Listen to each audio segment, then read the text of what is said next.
कथानुसार ब्रह्मचारी व्रत का पालन करते हुए एक बार शिलाद ऋषि को भय सताने लगा कि उनकी मृत्यु के बाद उनका संपूर्ण वंश समाप्त हो जाएगा। वे एक शिशु को गोद लेना चाहते थे, लेकिन वे चाहते थे कि जिस शिशु को वे गोद ले वह आध्यात्मिक हो तथा उस पर भगवान शिव जी की विशेष कृपा और आशीर्वाद हो। अपनी कामना की पूर्ति के लिए उन्होंने भगवान शिव जी का कठोर तप प्रारंभ किया। कई वर्षों तक वे तप में लीन रहे, जिससे प्रसन्न होकर भगवान शिव जी उनके समक्ष प्रकट हुए और उनसे वरदान मांगने को कहा। शिलाद ऋषि ने पुत्र प्राप्ति का वरदान मांगा।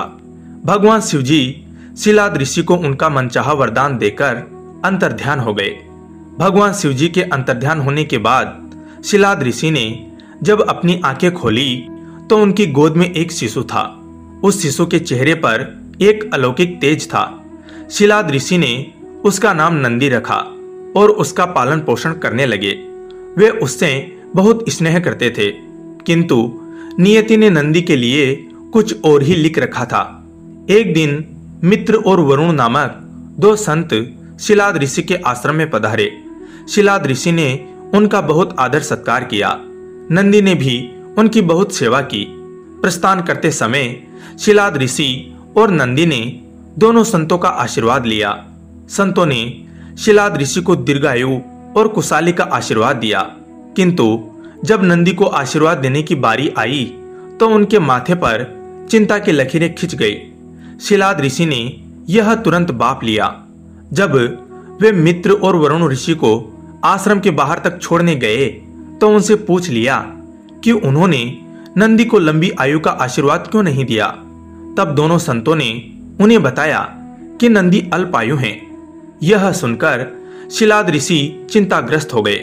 नंदी ने जब पिता को चिंतित देखा तो उसका कारण पूछा। शिलाद ऋषि ने नंदी को पूरी सच्चाई बता दी। पिता की बात सुनकर नंदी हंसने लगे। आश्चर्यचकित पिता ने जब कारण पूछा तो नंदी बोले, पिताश्री, आपने मुझे भगवान शिव जी की कृपा से प्राप्त किया है।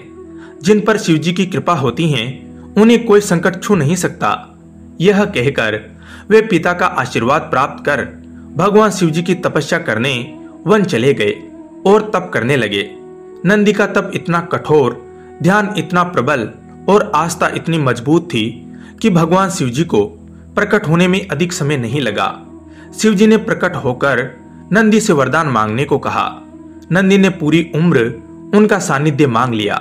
तब शिव जी ने उन्हें बैल का चेहरा प्रदान कर अपने वाहन के रूप में स्वीकार किया और अपने गणों में सर्वोच्च स्थान प्रदान किया। शिव जी के आशीर्वाद से नंदी मृत्यु के भय से मुक्त होकर अजर अमर हो गए। भगवान शिव जी ने गणों के अधिपति के रूप में नंदी का अभिषेक करवाया। इस तरह नंदी जी नंदीश्वर हो गए।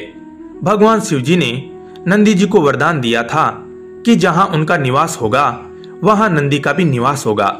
माना जाता है कि तब से शिव जी के मंदिर में शिवलिंग के साथ नंदी जी की भी स्थापना की जाती है। नंदी जी पवित्रता, विवेक, बुद्धि और ज्ञान के प्रतीक हैं। उनका हर क्षण भगवान को समर्पित है। वे मनुष्यों को शिक्षा देते हैं कि वे अपना हर क्षण परमात्मा की सेवा में अर्पित करें, ताकि वे भगवान की कृपा के पात्र बन जाए। जय नंदीश्वर महादेव। धन्यवाद दोस्तों।